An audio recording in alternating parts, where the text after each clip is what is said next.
Hello, मेरा नाम है चंद्रहास। स्टडी स्मार्ट में आपका स्वागत है। दोस्तों, आज हम देखेंगे इंग्लिश से क्लोज टेस्ट। और क्लोज टेस्ट हमारे लिए इम्पोर्टेंट क्यों है? क्योंकि प्री में भी आपका ये 10 नंबर का पूछा जाता है और मेंस में भी ये पूछा जाता है। तो क्लोज टेस्ट की आप प्रैक्टिस करते रहिए, जिससे आपको काफ़ी ज़्यादा अंदाज़ा हो जाए कि कैसे क्वेश्चंस को सॉल्व करना है। यहाँ पे हम एक क्लोज टेस्ट ले रहे हैं और जानने का प्रयास करेंगे कैसे उसको सॉल्व करेंगे, क्या बातें हैं जो ध्यान में रखेंगे। तो ध्यान से देखिएगा। अब यहाँ पे क्लोज टेस्ट के लिए सबसे पहली बात क्या होती है जो आपको ध्यान रखनी चाहिए कि सबसे पहले अगर क्लोज टेस्ट आप सॉल्व करने जा रहे हैं तो सबसे पहले आप जो पैराग्राफ दिया गया है उसके बारे में जो इसेंशियल इन्फॉर्मेशंस हैं या फिर जिसको कहते हैं थीम है, उसको आप गैदर कर लें। मतलब आपको एक स्किम करना होगा पैराग्राफ को, जिससे आप ये समझ सकें कि पैराग्राफ जो दिया गया है क्लोज टेस्ट का, ये किसके बारे में है, क्या बताना चाह रहा है, किसके पक्ष में है या विपक्ष में है, क्या बताना चाह रहा है, ये चीज़ आप समझ सकें।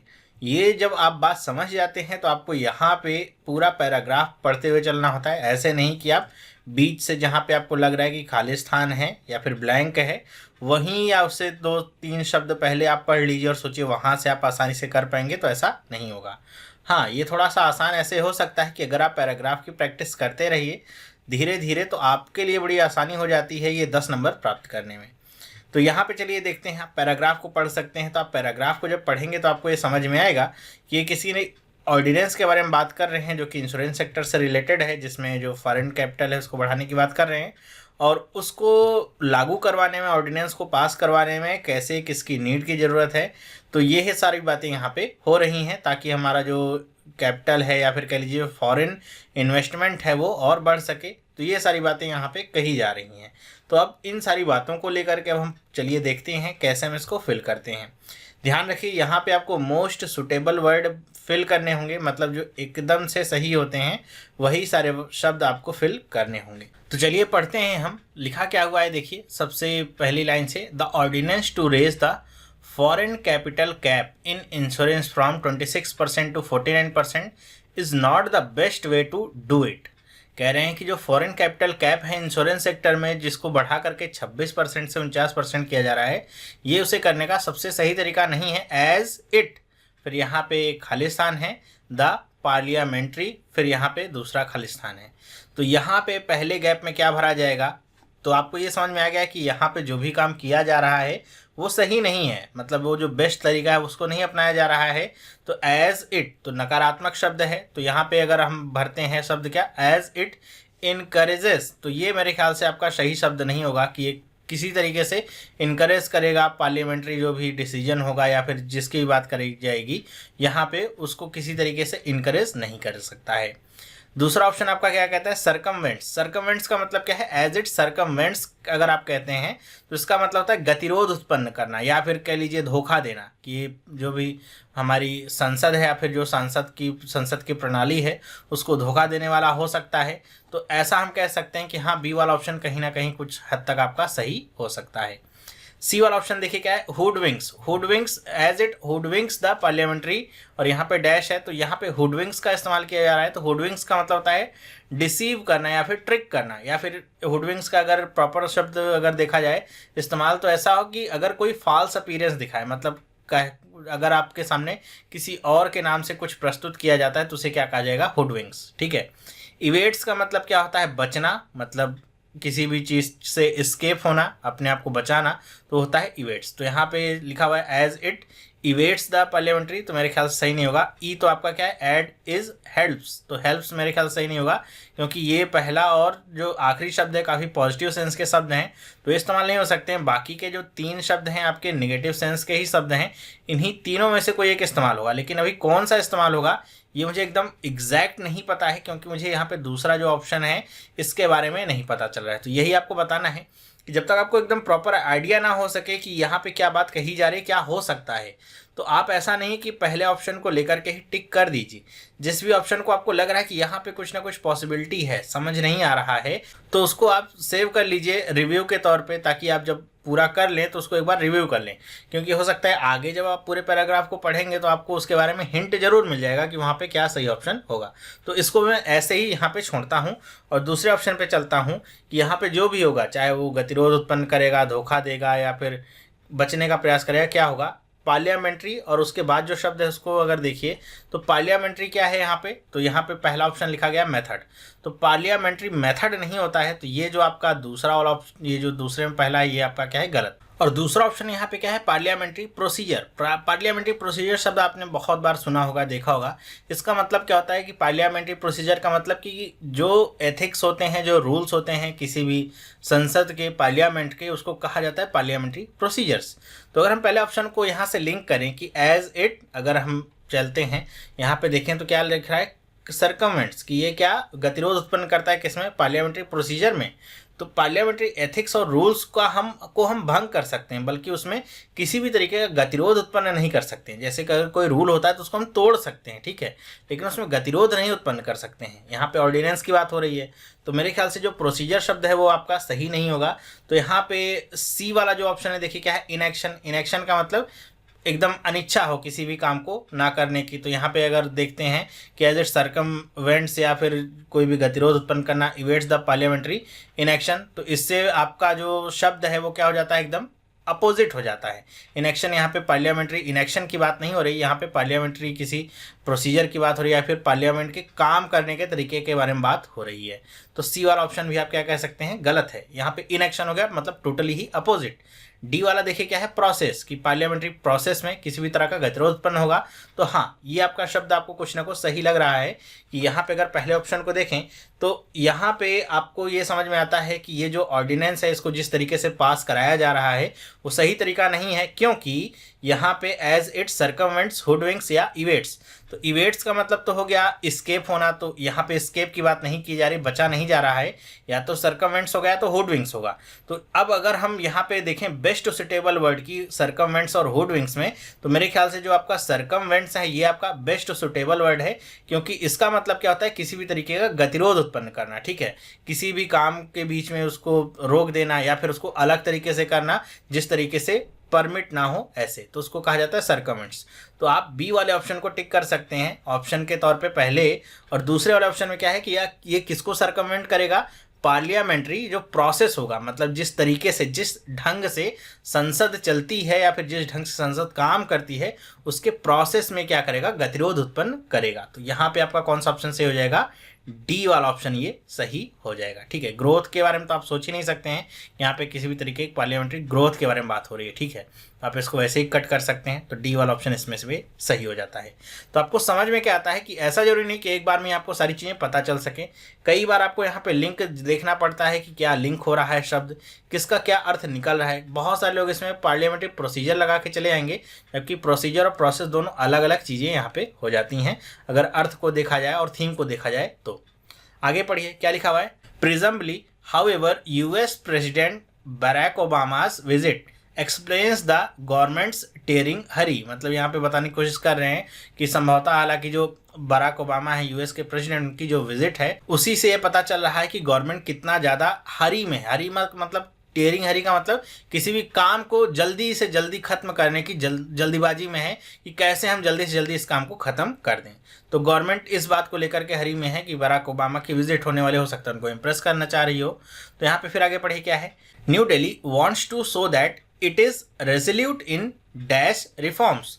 तो यहाँ पे अगर देखिए तीसरे ऑप्शन पे चलते हैं कि न्यू दिल्ली की बात करें कि New Delhi wants to show that, तो अगर कभी भी किसी भी देश के राजधानी के बारे में बात होती है या फिर किसी एक प्रॉपर ऑफिस के बारे में बात होती है तो वो उसके प्रशासन के बारे में या गवर्नमेंट के बारे में बात होती है। तो यहाँ पे New Delhi wants to show that का मतलब यहाँ पे भारत की जो सरकार है, भारत सरकार है, उसके बारे में बात की जा रही है कि भारत सरकार क्या दिखाना चाह रही है, that it is resolute. Resolute का मतलब क्या होता है, वो बहुत ज़्यादा दृढ़ प्रतिज्ञ है, किसमें, इन डैश रिफॉर्म, कि वो रिफॉर्म को लेकर के क्या दृढ़ प्रतिज्ञ है। तो यहाँ पे तीसरा वाला ऑप्शन देखिए क्या भरा जा सकता है, यहाँ पे क्या है, प्रिज्यूमिंग। तो क्या प्रिज्यूमिंग आपका वर्ड आएगा, प्रिज्यूमिंग का मतलब क्या, पहले से किसी भी चीज़ को अज्यूम करके रखना।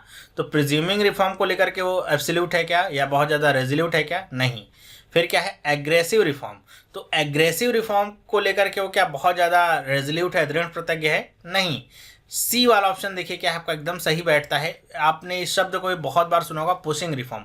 बराक ओबामा के भी बारे में बात की जाए तो वहाँ पर भी जो आपका मेडिकल एक ऑर्डिनेंस पास हो रहा था या फिर वहाँ पे जो बिल पास हो रहा था उसको भी लेकर के बहुत ज़्यादा उनके ऊपर प्रेशर था। तो वहाँ पर भी आपने अगर पढ़ी होगी न्यूज़ तो पुशिंग रिफॉर्म के बारे में यूज़ ये शब्द हो रहा था। पुशिंग रिफॉर्म का मतलब रिफॉर्म को लाने को लेकर के, वो इस रिफॉर्म को लाने के लेकर के बहुत ज़्यादा क्या है, दृढ़ प्रतिज्ञ है। ठीक है, तो ये क्या हो जाएगा, पुशिंग रिफॉर्म आपका एकदम सही शब्द होगा। सी वाला ऑप्शन ही एकदम करेक्ट हो जाएगा। अब देखिए हास्टी का मतलब क्या, जल्दीबाजी वाला रिफॉर्म नहीं। इफेक्टिव का मतलब क्या, एक इफेक्टिव की वो बहुत ज़्यादा दृढ़ प्रतिज्ञ है इफेक्टिव रिफॉर्म लाने में। रिफॉर्म हो रहा है, वो इफेक्टिव होगा कि नहीं ये तो हमको बाद में पता चलेगा जब वो ला दिया जाएगा उसके बाद कि उसके क्या परिणति निकलती है, क्या उसके रिजल्ट निकलते हैं। तो डी और ई वाले ऑप्शन यहाँ पे सही नहीं हो सकते हैं। ठीक है, अब आगे पढ़ते हैं, हम चौथे वाले ऑप्शन की तरफ आगे बढ़ते हैं, देखते हैं क्या है। However it would be naive to expect that foreign investors will rush to raise their dash in Indian joint ventures. यहाँ पे देखिए क्या रहे, हाउएवर कि ये क्या होगा, एकदम एक तरीके से क्या होगा, नाइव होगा। नाइव का मतलब क्या, कि नाइव का मतलब होता है नौसिखिया, या फिर कह लीजिए बचकाना कह सकते हैं, या फिर ऐसा जिसको किसी भी काम को करने का एक्सपीरियंस ना हो उसको कहा जाता है नाइव। तो यहाँ पे नाइव बात क्यों की जा रही है कि इस तरीके से बात की है जैसे कि आपको कुछ पता ही नहीं है, कि ऐसा नहीं कि आपने कोई भी ऑर्डिनेंस तुरंत ला दिया, सारे इन्वेस्टर आपके यहाँ टूट पड़ेंगे आपके देश में। तो इसलिए वही बात कही जा रही है कि ऐसा एक्सपेक्ट करना अपने आप में क्या है, नाइव है, कि जो फॉरेन इन्वेस्टर्स हैं वो एकदम जल्दीबाजी में ही टूट पड़ेंगे इंडियन जॉइंट वेंचर्स में, अपना जो भी फंड है उसको ले करके उसको इन्फ्यूज़ करने के लिए या फिर उसको डालने के लिए कि हम भी इन्वेस्ट करना चाहते हैं। तो यहाँ पे फोर्थ वाला जो ऑप्शन है यहाँ पे क्या भरा जाएगा कि will rush to raise their, कि वो किस चीज़ को बढ़ाने के लिए एकदम रश करेंगे या फिर जल्दीबाजी करेंगे, होड़ मचा लेंगे, किस चीज़ के लिए। तो देखिए पहला क्या ऑप्शन है, स्टेक्स। स्टेक्स का मतलब क्या हो जाएगा, जिसको आप कह सकते हैं, इसके लिए एक और टर्म यूज़ कर सकते हैं, शेयर, मतलब हिस्सेदारी, अपनी हिस्सेदारी। जैसे 26% पहले था यहाँ पे, समझ लीजिए एफडीआई की लिमिट कितनी थी, 26% थी यहाँ पे, अब इसको बढ़ा करके 49% किया जा रहा है एफडीआई की लिमिट। तो कह रहे हैं कि इसको ऐसे करने से ऐसा नहीं होगा कि जितने भी एफडीआई थे, जो भी यहाँ पे एफआईआई थे, वो तुरंत के तुरंत बस टूट पड़ेंगे कि 49% उनको ले लेना है अपना शेयर, ठीक है, लगा देंगे पैसा। तो ऐसा सोचना ही अपने आप में क्या है, गलत है। तो पहला ही जो शब्द है आपको एकदम सुटेबल मिल जाता है। बाकी के शब्द भी देखिए कि टू रेज देयर गोल्स, यहाँ पे किसी गोल या किसी लक्ष्य के बारे में बात नहीं हो रही, तो ये गलत है। टू रेज देयर रोल्स, तो यहाँ पे रोल की बात भी नहीं हो रही है। वो क्या है कि यहाँ पे 49% भी अगर वो हिस्सेदार हो जाते हैं तो किसी भी तरीके के रोल मेकिंग बॉडी में नहीं हो सकते, मतलब मालिक नहीं हो सकते हैं। 51% हिस्सा होना चाहिए मालिक होने के लिए। तो ये भी आपका ऑप्शन क्या है, गलत। रेज देयर रिस्क, तो रिस्क वो अपना क्यों बढ़ाना चाहेंगे, तो ये भी आपका ऑप्शन क्या है, गलत है। रेज देयर प्रॉफिट्स, तो यहाँ पे प्रॉफिट लॉस और यहाँ पे कॉस्ट की बात नहीं की जा रही है, यहाँ पे सीधे सीधे किसकी बात की जा रही है, शेयर की, कि वो अपना हिस्सा बढ़ाना चाहते हैं। तो ये ऑप्शन भी आपका क्या है, गलत है। ये देखिए ये किसी भी तरीके से आपको हजम हो ही नहीं सकते, यहाँ पे किसी भी तरीके की प्रॉफिट या लॉस या फिर यहाँ पे इस तरह का बात नहीं की जा रही, कितना कॉस्ट हो रहा है, कितना यहाँ पे आपका कमाई हो रही है, तो यहाँ पे ऐसी कोई बातें हैं ही नहीं, तो आप प्रॉफिट के बारे में बात कैसे कर सकते हो। तो ये सारी बातें क्या हैं, आउट ऑफ द कॉन्टेक्स्ट हैं, तो आप इनको ऐसे ही निकाल सकते हैं। तो कौन सा ऑप्शन सही हो गया, ए वाला, जो कि यहाँ पे क्या है, बेस्ट सूटेड है। स्टेक्स का मतलब क्या, अपना शेयर बढ़ाना चाहते हैं इन Indian joint ventures and infuse more funds in the sector that needs lots of capital to grow। मतलब आगे वही बात बता रहे हैं कि ऐसा नहीं होगा कि रश करेंगे तुरंत ही अपना जो स्टेक है उसको बढ़ाने में इंडियन जॉइंट वेंचर्स में, और ज़्यादा से ज़्यादा जो फंड होगा वो अपना इन्फ्यूज़ करेंगे, मतलब डालेंगे अपना पैसा। किस लिए, मतलब उस सेक्टर में अपना पैसा नहीं डालेंगे जिसको बहुत ज़्यादा कैपिटल की ज़रूरत है ग्रो होने के लिए, ठीक है। तो ऐसी किसी भी जल्दीबाजी में जो फॉरेन इन्वेस्टर्स होंगे वो नहीं होंगे। आगे पढ़ते हैं। Investors want certainty in law, मतलब जो इन्वेस्टर्स हैं वो क्या चाहते हैं, लॉ में सर्टेनिटी चाहते हैं। मतलब ऐसा नहीं कि केवल काम चलाओ ही कोई आप नियम कानून बना दीजिए जिसकी कोई वैल्यू भी ना हो, पता चले आज आपका ऑर्डिनेंस आ गया है, कुछ दिनों बाद वो अमान्य हो जाए, तो वो ऐसा नहीं चाहते। वो क्या चाहते हैं, सर्टेनिटी चाहते हैं। फिर आगे पढ़ते हैं। Foreign partners will dash and watch to see how things pan out as an ordinance is an stop gap arrangement. यहाँ पे देखिए स्टॉप गैप अरेंजमेंट का मतलब क्या होता है, स्टॉप गैप का मतलब क्या होता है कि जब आप किसी भी प्रॉब्लम का टेम्परेरी हल निकालें, मतलब कोई फाइनल वो सोल्यूशन नहीं हो, टेम्परेरी वो सोल्यूशन हो, तो उसको कहते हैं स्टॉप गैप, ठीक है। तो यहाँ पे क्या बता रहे हैं कि फॉरेनर इन जो पार्टनर्स हैं वो क्या करेंगे, विल डैश एंड वॉच। यहाँ पे देखिए क्या है, हॉल्ट एंड वॉच नहीं, स्टे एंड वॉच नहीं, स्टॉप एंड वॉच नहीं, थिंक एंड वॉच नहीं, वेट एंड वॉच प्रॉपर शब्द है, बहुत बार आपने सुना होगा wait and watch. Just wait and watch कहा जाता है कई बार कि वेट एंड वॉच मतलब रुकिए, ठहरिए, इंतज़ार करिए और देखिए कि जो वो क्या कर रहे हैं, इंतज़ार करेंगे, देखेंगे कि ये जो ऑर्डिनेंस है ये किस तरीके से बिल के रूप में वापस आता है, क्योंकि अभी तो ये क्या है, एक तरीके से टेम्परेरी अरेंजमेंट किया गया है, कोई फाइनल यहाँ पे सोल्यूशन इसका नहीं निकला है। आगे पढ़ते हैं। नेक्स्ट लिखा हुआ है eventually parliament must approve the law. कह रहे हैं कि अंततः जो पार्लियामेंट है उसको लॉ को अप्रूव करना ही चाहिए। The NDA does not have a majority in the Rajya Sabha and the opposition must cooperate for the numbers to stack up। कह रहे हैं कि जो NDA है, ठीक है, वो कह रहे हैं कि उसके पास मेजॉरिटी नहीं है राज्यसभा में। आपको पता है कि हमारे यहाँ किसी भी कानून को, बिल को पास अगर करवाना है तो आपको लोकसभा में भी पास करवाना होता है, साथ ही साथ वो राज्यसभा में भी पास होता है, तभी वो आगे बढ़ता है, ठीक है, एक्सेप्ट फाइनेंशियल बिल वगैरह, ठीक है। तो यहाँ पे कह रहे हैं कि जो एनडीए है, जिसकी सरकार के बारे में बात हो रही है, कि उसकी जो मेजॉरिटी है वो राज्यसभा में नहीं है, तो इसलिए जो अपोजिशन होंगे एनडीए को, मतलब एनडीए को छोड़ करके जो भी अपोजिशन में होंगे उनको भी साथ में लेना होगा, तभी वो इस बिल को या भी इस ऑर्डिनेंस को राज्यसभा में पास करवा सकते हैं। अगर वो अपोजिशन को सहमति में नहीं लेंगे, अपने पक्ष में नहीं लेंगे, तो वो क्या होगा, विरोध करेंगे और उसके विपक्ष में वोट देंगे, तो क्या होगा, आपका जो ऑर्डिनेंस होगा लोकसभा से तो पास हो सकता है लेकिन राज्यसभा से फिर वो वापस आ जाएगा। तो ये बात यहाँ पे कही जा रही है। फिर आगे पढ़ते हैं। It has been irresponsible just as the BJP had been when it refused to cooperate dash the UPA government to push this reform it had first dash. तो यहाँ पे कह रहे हैं कि एकदम क्या होगा, इररिस्पॉन्सिबल होगा, जैसा कि बीजेपी ने किया था। कैसा किया था, लिख रहे हैं कि when it refuse to corporate dash the UPA government. तो डैश में यहाँ पे क्या आएगा, आप किसी के साथ कॉर्पोरेट करते हैं ना, किसी का साथ देते हैं या फिर उसका साथ नहीं देते हैं, तो या तो कॉर्पोरेट करते हैं उसके साथ या तो कॉर्पोरेट नहीं करते हैं। तो यहाँ पे डैश में क्या आएगा, फॉर आएगा, क्या, किसी के लिए नहीं। विथ आएगा क्या, तो जी हाँ विथ ही आता है कि refuse to corporate with the UPA government. कह रहे हैं कि जैसा कि बीजेपी ने क्या किया था, मना कर दिया था यूपीए गवर्नमेंट के साथ कॉर्पोरेट करने के लिए। और आगे यहाँ पे क्या बता रहे हैं कि to push this reform it had first. कह रहे हैं कि मतलब कब मना किया था, टू पुश दिस रिफॉर्म, इस रिफॉर्म को देखिए यहाँ पे भी ये शब्द आ जाता है रिफॉर्म के लिए, क्या, पुश, जो कि यहाँ पे हमारे सामने था थर्ड वाले में मिसिंग। अगर आपको यहाँ से भी समझ नहीं आया था तो यही मैं कह रहा हूँ कि आपको आगे भी हिंट मिल जाता है कि कुछ शब्दों को लेकर के कि यहाँ पे क्या, आपके पीछे क्या जो ब्लैंक थे वहाँ पे क्या फिल हो सकता है। तो यहाँ से भी आप, यहाँ से अगर आप थोड़ा सा भी सचेत रहते तो हिंट ले सकते थे कि यहाँ पे क्या था, पुश, ठीक है।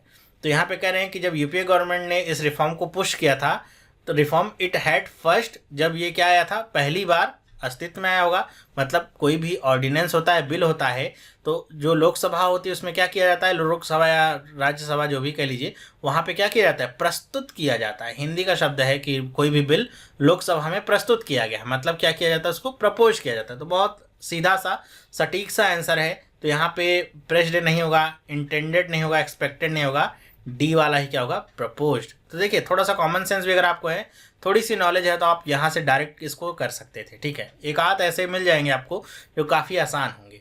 फिर आगे पढ़िए। But that's not an excuse for the opposition to now dash the bill.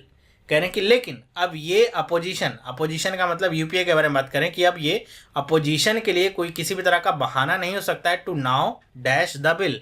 तो यहाँ पे डैश जो 8वां पोजीशन है इसकी जगह पे क्या है कि अब उनके लिए बहाना क्या नहीं हो सकता है। तो अब सोचिए कि अगर उन्होंने, बीजेपी वालों ने पहले रिफ्यूज़ कर दिया था, मना कर दिया था यूपीए के साथ काम करना, जब इस बिल को प्रपोज किया गया था, तो कह रहे हैं कि यूपीए के लिए अब ये बहाना नहीं हो सकता है। क्या बहाना नहीं हो सकता है कि अब यूपीए वाले इस बिल को रोकें।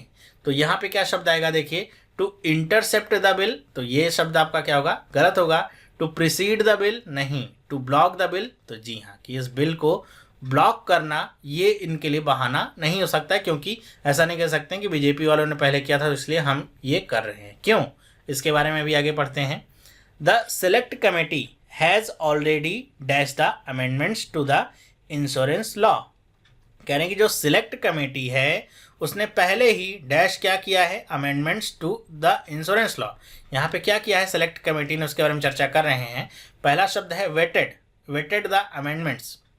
देखिए वेटेड या फिर वेटिंग, वेटिंग बी वाला नहीं वी वाला, तो इसका इस्तेमाल किस लिए होता है कि अगर हम वेट का इस्तेमाल करते हैं, ये जो शब्द आपका बनता है ये वेट होता है, VET, ठीक है। वेट का अगर हम इस्तेमाल करते हैं तो इसका मतलब होता है कि जब हम किसी भी ऑर्डिनेंस को या फिर किसी बिल को या फिर किसी कानून को या फिर किसी भी प्रोसीजर को, किसी भी बात को बहुत ही क्रिटिकली एग्जामिन करें। क्रिटिकली एग्जामिन का मतलब हर एक पॉइंट को बहुत ही ज़्यादा क्रिटिकली एग्जामिन करते हैं, देखते हैं इसके लाभ क्या होंगे, नुकसान क्या होंगे, इसका मतलब क्या होगा, तो उसको कहा जाता है वेट करना, ठीक है। तो यहाँ पे जो शब्द आता है किसी भी अमेंडमेंट के लिए, बिल के लिए, कानूनी तौर पे जो शब्द होता है वो वेटिंग का ही होता है, मतलब वेटेड ही शब्द होता है। लेकिन हो सकता है ये आपको ना पता हो कि यहाँ पे कानूनी तौर पे जो शब्द इस्तेमाल होता है वो क्या होता है, वेट ही होता है। लेकिन अगर नहीं पता है तो अब तो आपको पता चल गया हो। कभी भी किसी ऑर्डिनेंस की बात की जाएगी, बिल की बात की जाएगी, लॉ की बात की जाएगी, अगर उनमें अमेंडमेंट्स हुए हैं तो उनको क्या किया जाएगा, वेट किया जाएगा। वेट का मतलब जो अभी सुधार किए गए हैं, अमेंडमेंट्स लाए गए हैं, देखा जाएगा उनको कि उनमें क्या सुधार लाया गया, क्या बातें प्रपोज की गई थी, उसको किस तरीके से उसमें इंसर्ट किया गया है, कैसे रखा गया है, कैसे उसको अपनाया गया है, ठीक है। तो ये जो आपका पहला शब्द है ए वाला, यही हालांकि एकदम सही है। आगे भी शब्द देखिए, ऑडिटेड। ऑडिट अगर आप करते हैं तो ऑडिट ज़्यादातर जो अकाउंटेंसी होती है उससे रिलेटेड आपका वर्ड होता है। अगर वहाँ पे कोई मनी की बात हो रही है, फाइनेंशियल बिल होता तो ऑडिटेड की बात करते तो कुछ समझ में आता, तो ये आपका गलत हो जाएगा। एडिटेड होता तो भी हमको समझ में आता। एडिटेड ज़्यादातर जो न्यूज होती है, स्टोरीज होती है, उनको एडिट किया जाता है। खैर, वेटेड, तो ये भी आपका शब्द क्या होगा, गलत होगा। यहाँ पे वेटेड शब्द का इस्तेमाल भी गलत है। डी वाला ऑप्शन क्या है, परयूज्ड। परयूज्ड का जो इस्तेमाल है वो भी एकदम क्या कहते हैं, बहुत ही क्लोज सिनोनिम है वेटेड का। जिनको नहीं पता होगा इनमें कंफ्यूज हो सकते हैं। अगर अर्थ भी पता है वेटेड और परयूज्ड, परयूज्ड का इस्तेमाल किया जाता है ज़्यादातर अगर आप कोई बुक पढ़ रहे हैं, बहुत ही थॉरोली पढ़ रहे हैं, उसको एकदम आंख गड़ा करके कि कोई भी पॉइंट छूटे नहीं और हर एक पॉइंट समझ में आए, तो वो क्या कहा जाता है, उसे परयूज कहा जाता है, ठीक है। लेकिन यहाँ पे जिस तरीके से कानून की बात हो रही है, एकदम क्रिटिकली एग्जामिन होने की बात हो रही है, तो जो आपका वेटेड शब्द है वही आपका एकदम करेक्ट होगा। तो परयूज आपका एकदम क्लोज सिनोनिम है, लेकिन इन दोनों में आपको बेस्ट सुटेबल वर्ड देखना है तो ए वाला होगा, डी वाला नहीं हो सकता। और ई क्या है कि ऑलरेडी स्कैंड, नहीं स्कैंड की यहाँ पे कोई बात नहीं हो रही, ठीक है। नेक्स्ट बात करते हैं हम यहाँ पे आगे, आखिरी क्या है, the Congress should support it's passage more so because the NDA is the only continuing with the many policies dash of the NPA। कह रहे हैं कि कांग्रेस जो है उसको इस बिल को या फिर इस अमेंडमेंट को या फिर इस जो ऑर्डिनेंस है इसको सपोर्ट करना ही पड़ेगा। क्यों, यहाँ पे आगे बता रहे हैं, more so because the NDA is only continue, कि जो NDA है वो जो पॉलिसीज़ कांग्रेस के ज़माने में या फिर यूपीए के ज़माने में जो इंट्रोड्यूस की गई थी उन्हीं के साथ आगे बढ़ रहा है। मतलब यहाँ पे जैसे अपने देखा था इससे पहले कि जब बीजेपी ने विरोध किया था, जब ये बिल पहली बार प्रपोज किया गया था, तो सोचिए कि जो कांग्रेस वालों ने लाया था उसका बीजेपी ने विरोध किया था, फिर बीजेपी वाले अगर उसको ला रहे हैं तो कांग्रेस वाले भी अगर उसका विरोध करेंगे तो एक तरीके से जो उन्होंने इंट्रोड्यूस किया था उसी को वो विरोध कर रहे हैं। तो इसलिए उनको ये जो बिल होगा या ये जो ऑर्डिनेंस होगा इसको तो पास करने ही देना होगा, क्योंकि उन्होंने अपने समय में इसको इंट्रोड्यूस किया था। तो यहाँ पे क्या आएगा, पॉलिसीज़ डैश ऑफ यूपीए की, यूपीए की जो पॉलिसीज़ हैं यहाँ पे 10वें की पोजीशन पे क्या आएगा, तो देखिए क्या है, पॉलिसीज़ एक्शंस, नहीं पॉलिसीज़ एक्शंस की बात नहीं हो रही है, ड्राइव्स नहीं, डायनामिज्म नहीं, लीडरशिप नहीं, इनिशिएटिव्स, ये आपका क्या है, प्रॉपर शब्द है। किसी भी पॉलिसी इनिशिएटिव जो यूपीए के द्वारा जिसको इनिशिएट किया गया था, मतलब जो यूपीए के द्वारा लाई गई थी पॉलिसीज़, उन्हीं को एनडीए क्या कर रहा है, कंटिन्यू कर रहा है। तो ये आपका जो ई वाला होगा इसमें सही होगा। तो ये हो जाता है आपका क्लोज टेस्ट पूरा। तो यहाँ पे समझने वाली बात क्या है कि हो सकता है कुछ यहाँ पे आपको एक दो गैप आपको ऐसे लगें कि यहाँ पे हम फिल नहीं कर सकते या फिर कैसे पता चलेगा हमको। तो ऐसे केस में ज़रूरी नहीं कि 10 के 10 ऑप्शन आपको टिक ही करने हैं। ज़्यादा समय किसी पे वेस्ट नहीं करना है, ना तो ऐसा करना है आपको कि एक नज़र में पढ़ रहे हैं और देखा समझ में आया नहीं आया आगे बढ़े, ठीक है। थोड़ा सा समय दीजिए, समझने का प्रयास करिए, लेकिन बहुत ज़्यादा समय मत दीजिए और हर एक क्वेश्चन को करने की भी ज़रूरत नहीं। जहाँ थोड़ा सा भी आपको लगता है कि यहाँ पे आप डबल माइंडेड हो रहे हैं तो उसको आप छोड़ करके आगे बढ़ जाइए। आगे हो सकता है, जैसे यहाँ पे हमने देखा था रिफॉर्म पुश करने की बात हो रही थी, थर्ड वाले में भी हमको वही ऑप्शन के रूप में दिया गया था। तो ऐसे कुछ ना कुछ हिंट आपको मिल जाएंगे, तो उस समय आप उस हिंट का प्रयोग करके उसको पीछे वाला जो ऑप्शन है उसको फिल कर सकते हैं। ऐसा होता नहीं कि आपने एक बार जो ऑप्शन को टिक कर दिया वही लॉक हो जाता है। आप ऑप्शंस को पूरे एग्जाम के दौरान कभी भी चेंज कर सकते हैं। तो मेरे ख्याल से आपको ये क्लोज टेस्ट समझ में आया होगा। इस तरह के और प्रॉब्लम्स मैं आपके सामने लेकर के आऊँगा। आपको अगर वीडियो पसंद आया तो आप लाइक करके बताइएगा मुझे कि आपको वीडियो पसंद आया है, और कमेंट करिएगा कि इसमें क्या पार्ट आपको समझ में नहीं आया है। इस तरह के जो क्लोज टेस्ट हैं इसका कुछ न्यू पैटर्न भी हमको देखने को मिल रहा है, जहाँ पे आपको हर एक शब्द या हर एक गैप के साथ एक शब्द भी देखने को मिलता है। उसके ऊपर मैंने एक वीडियो पहले बनाया हुआ है, आप देख सकते हैं, और मैं उस तरह की वीडियोस लेकर के आऊँगा। तो आप इस वीडियो को जितना ज़्यादा शेयर कर सके उतना ही ज़्यादा अच्छा होगा, मेरे लिए भी और लोगों के लिए भी, ताकि और लोगों तक भी ये वीडियो पहुंच सके। अगर आपने टेलीग्राम ग्रुप ज्वाइन नहीं किया है तो टेलीग्राम ग्रुप ज्वाइन कर सकते हैं। उसका जो लिंक है आपको डिस्क्रिप्शन बॉक्स में मिल जाएगा और कमेंट बॉक्स में मिल जाएगा, जिससे आपको बहुत आसान होगा, सारी वीडियोस आसानी से मिल पाएंगी। तो इस वीडियो में बस इतना ही। अगर आप इस चैनल पर नए हैं, पहली बार इस वीडियो को देख रहे हैं, तो आप इस चैनल को सब्सक्राइब कर सकते हैं, जिससे इस तरह की इंपॉर्टेंट वीडियोज़ आपको मिलती रहेंगी एग्जाम तक, और आपकी तैयारी भी बहुत अच्छी होती रहेगी। अगर आप एसएससी की तैयारी करें तो आप एसएससी वाला चैनल ज्वाइन कर सकते हैं, जिससे आपको वहाँ पे हेल्प मिल सके। तो हम मिलेंगे नेक्स्ट वीडियो में, तब तक के लिए have a nice day and bye.